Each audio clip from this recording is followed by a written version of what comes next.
Today I'm going to explain how people get fat from eating fat.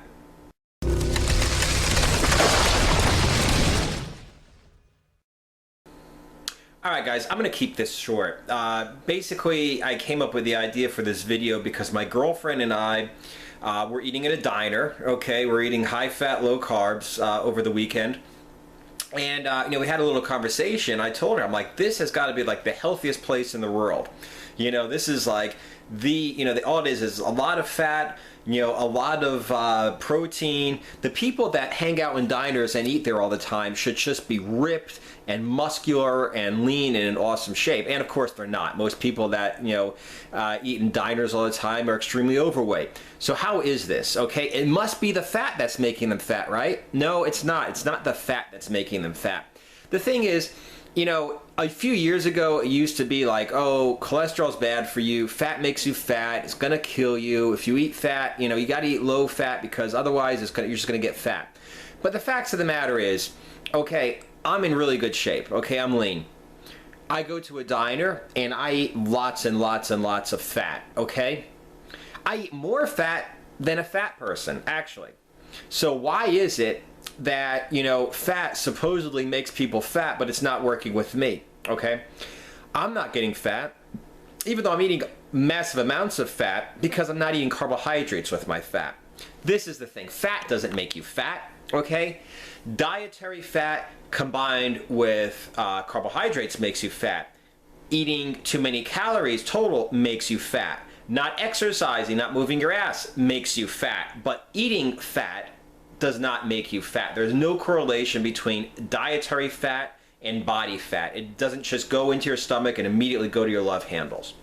So, like I said, the reason why I am really lean and I eat in diners all the time, and most people that eat in diners all the time are really overweight, is because I drink black coffee. Maybe I'll put some half and half in it, okay? Drink water, okay? Those guys go in there, they drink a soda, a coffee with all kinds of sugar in it. They drink juice, okay, which some juice has more sugar than soda. You might be better off drinking soda than fruit juice. Don't fucking buy into the bullshit. I go ahead and I'll have like a plate full of bacon. I'll have eggs. I'll have a steak. I'll have a hamburger. I'll have some cheese. I'll eat a lot of fat and a lot of protein. Those guys, they'll have a hamburger with bun on it, with ketchup on it, with french fries on the side, okay? And then, like I said, they'll have like a sugary milkshake or a sugary soda, okay?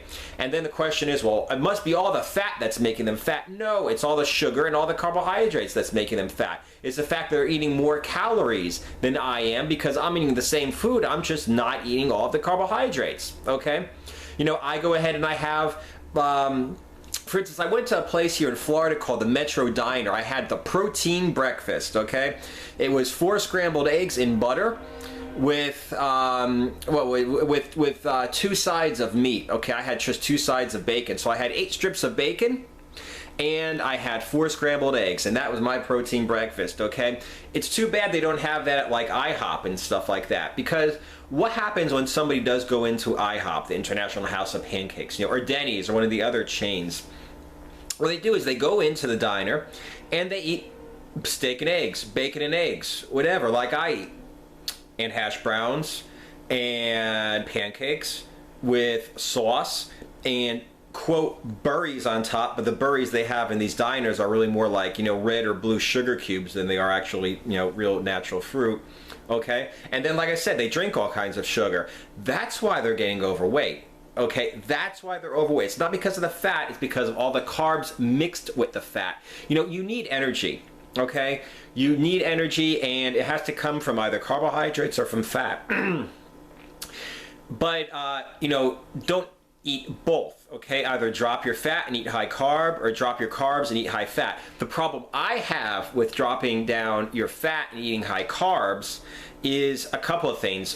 First of all, if you eat high carbs, especially sugar, what it does is it spikes your insulin, which causes you to gain weight, to build, to keep fat in your body.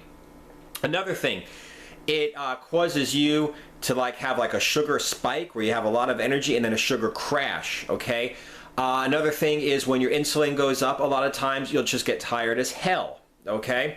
So, you know, you don't have an even energy, okay? And another thing is like the Chinese food paradox. You eat Chinese food, which is basically just, you know, whether it's the sugary sauce on the Chinese food or it's the rice you're eating, it's basically just a whole lot of, you know, carbohydrates, a lot of sugar. And what happens? Well, insulin spike. You know, you go ahead and you eat it, you're tired, and after you digest the, after you digest the carbohydrates you just ate, you go ahead and you're hungry again, okay? That does not happen when you eat a lot of fat. I mean, if I eat like a steak and eggs breakfast, okay, I'll be satisfied for hours and I won't eat until later on that day. Whereas, like I said, you know, the Chinese food paradox, you eat just, you know, cereal, okay, or you eat, you know, Chinese food, whatever, yeah, you know, you're going to be hungry within an hour or two again. So anyway, that's why fat, you know, appears to make you fat. It's not because of the fat. It's because of all the damn carbohydrates you're eating with it. Just try this. You know, just go ahead and just drop down all of the carbohydrates for a little bit, okay? Go to your diner and eat your hamburger, but don't eat ketchup, don't eat the buns, don't eat the french fries, don't eat, you know, drink any sugar, okay? Just eat the meat. You know, have your steak, don't eat the potatoes. Have your bacon and eggs for breakfast, don't eat the hash browns, don't eat the pancakes. And, you know, not only will you not have the sugar crash, not only will you not have the insulin spike, you'll have a very even energy level throughout the day. You won't get hungry, you will not overeat because there's only so much fat and protein that you can eat at a time, and you won't be hungry again for a long time, so you'll actually be eating fewer calories, even though there are more calories per gram of fat. Try that for a little bit and see what it does to your mood, see what it does to your energy levels, and see what it does to your body fat percentage.